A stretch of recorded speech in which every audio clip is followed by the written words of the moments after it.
જય શ્રી કૃષ્ણ મિત્રો, નિત્ય સત્સંગમાં આપ સૌનું સ્વાગત છે। આજે આપણે સાંભળીશું પૂજામાં દીપકનું મહત્વ। જો આ માહિતી તમને પસંદ પડે તો વિડીયોને લાઈક અને શેર કરી ચેનલને સબસ્ક્રાઇબ જરૂરથી કરજો। કોઈ પણ પૂજામાં દીવો પ્રગટાવવો એ પરંપરા છે। પૂજા હંમેશા દીવાની સાક્ષીએ જ કરવામાં આવે છે। દીવો તેલ કે ઘીથી પ્રગટાવવામાં આવે છે।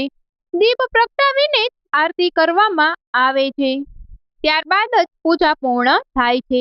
પણ દીવો પ્રગટાવવામાં ઘણી બાબતોનું ધ્યાન રાખવું જોઈએ, જેમ કે ઘીનો દીવો હંમેશા દેવી દેવતાની જમણી બાજુ રાખવામાં આવે છે અને તેલનો દીવો હંમેશા દેવી દેવતાઓની ડાબી બાજુ રાખવામાં આવે છે।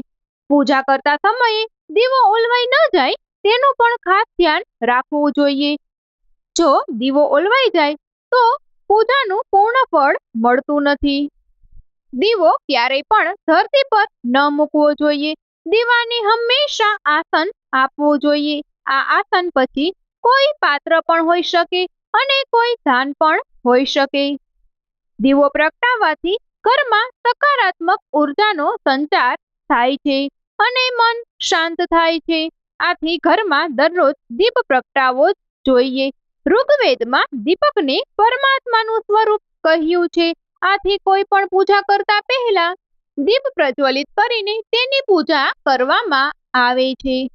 દીપ પ્રજ્વલિત કરતા સમયે આ મંત્ર બોલાય છે, શુભમ કરોતિ કલ્યાણમ આરોગ્ય ધન સંપદમ શત્રુ બુદ્ધિ વિનાશાય દીપ જ્યોતિ નમોસ્તુતે।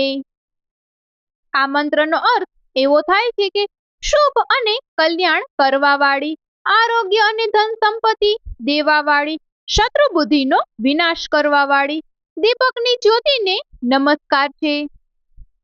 ત્યારબાદ દીપકને ફૂલ ચડાવવામાં આવે છે અને પછી પૂજાની શરૂઆત કરવામાં આવે છે।